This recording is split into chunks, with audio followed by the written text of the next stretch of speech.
In this video, we'll discuss the features on Thomas Matthew Crook's face that point to a likely conflicted internal nature, as well as an emotionally dominant personality. Enjoy. Hey everybody, you may have heard or not heard, but I got very sick this last week, so that's why the Thursday face reading tutorial came out late, and I had put up a post saying that I was sick, things would be delayed, and that I would have a video for Monday. And what I had said in that post, not many people responded, but I asked, should I read David Miscavige, the leader of Scientology, or Thomas Matthew Crook, the 20-year-old guy who took a shot at Donald Trump? So given my voice, given I don't have a ton of lung chi, I'm feeling much better. There's limited pictures of Thomas Crook. So I decided to do him because there's less to talk about, and that's a good thing for me at this stage, and it's a little more timely given what has just happened. So all of that being said, let's talk about Thomas Matthew Crook. As I said, limited pictures of him. And when I was looking at his face, a few things leapt out. The first thing I'm going to talk about are the three sectors on his face. So the three sectors relate to the mental sphere here at the top, from the hairline to the eyebrows. This is we're thinking vertical distance. So that distance is indicative, right? It's sort of like beakers or cups filled with fluid, how much energy is allocated into these three different sectors. So the mental sphere, pragmatism from the eyebrows to the bottom of the nose, and then emotionality and instincts from the bottom of the nose to the chin. When we look at Thomas Matthew Crook, here are his ratios.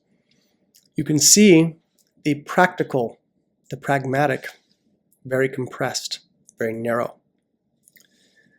The mental sphere a bit larger, and his largest sphere, the emotionality and instincts. And so what this points to in a person's face when they're run this way is that they are run by their emotions and their instincts. Now, if you think about things like Stoic philosophy, where they say, if you don't regulate your emotions and you let your emotions run the show, you can lead a life of chaos and upheaval. We have to be able to discipline our emotions, as Bruce Lee said. They're a good indicator of our intuitive processes, but you cannot let them run the show. And with a face like this, that means that the emotions have the propensity to do that. So there's lots of people that I've face read that have this. Doesn't mean you're going to be a killer if you have this dimension, but you do need to be aware of the terrain. And so again, with face reading, I'm always encouraging people to understand that you can't read dimensions or features as good or bad. You have to overlay them, read the features to get a sense, but no person can be completely contained and defined by their features, but you can get impressions. And that's the nature of life. That's the nature of face reading. So, that being said, emotional and instinctual dominant. Interesting, given what we know about him now. The other caveat I have to say here is that in reading him, he was 20 years old. He was young. So in face reading, you're not supposed to read someone until they're 25. Now, is something bad going to happen when you read someone under the age of 25? No. But what it does mean is that the Jing, the Qi, and the Shen have not fully matriculated completely. So you can't get a full, clear, definitive reading just yet. 25 is sort of the baseline entry-level place to start. So keep that in mind. His face wasn't fully developed in the energetic context of face reading in the East. Now, the other thing to think about here in looking at his face, the thing I noticed was the shape, the framing of his face. So if you look at his face, he runs a bit top-heavy, where things are a bit wider at the top and they come to a point.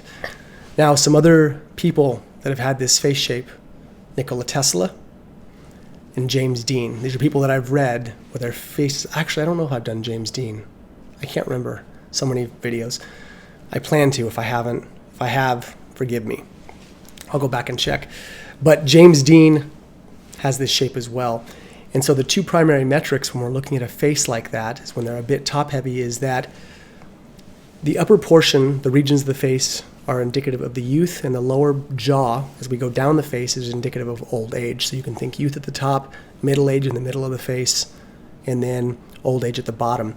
So with this face, the two metrics you'll see are either early death by accident or misfortune, or misfortune, the potential for very real misfortune in old age, because the material form of the face shrinks at the bottom.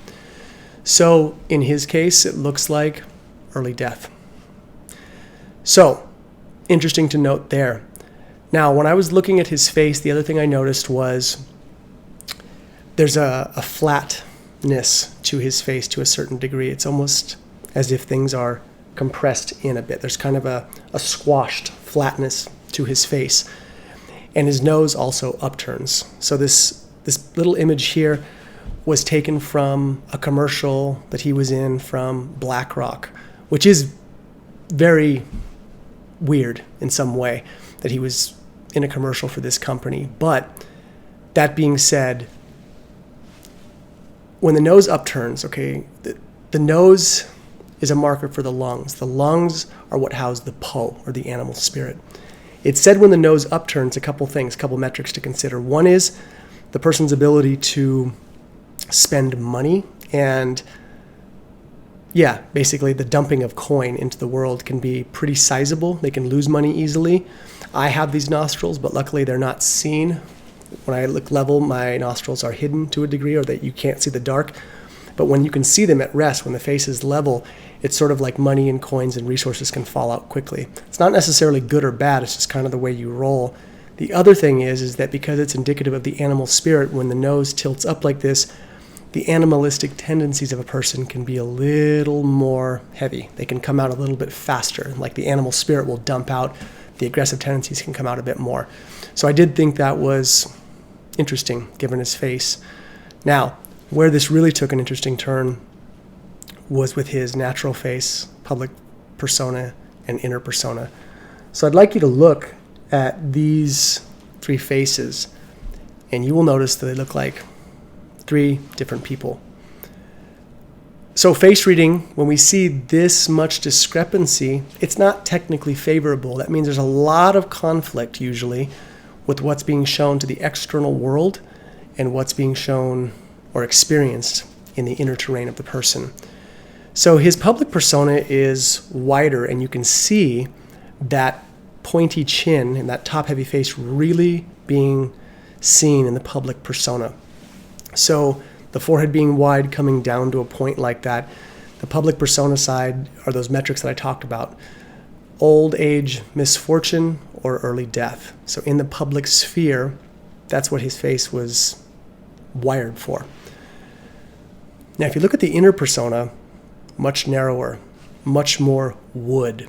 Wood's aligned with anger and aggression, also compassion and kindness. And the face is narrower and closer set collectively, which means a bit more of that general energy, a bit more confrontational, a little more of that battering ram energy in the person's life terrain. His chin, also in the inner persona, is exactly opposite elementally from the public persona. His public persona chin is a fire, pointy. Anything that's pointy relates to the fire element. Stimulation, activity, all of those things comes to a point. It's the fire element. His inner persona is water. That's a water chin. The chin relates to the water element. When we see a big, wide, dominant chin, this is willpower. The chin regulates that. Like when you see a big, wide chin, there is a sizable amount of willpower in the person. And so, in looking at his face and seeing this, as sad as this whole thing is, and how, where America is, and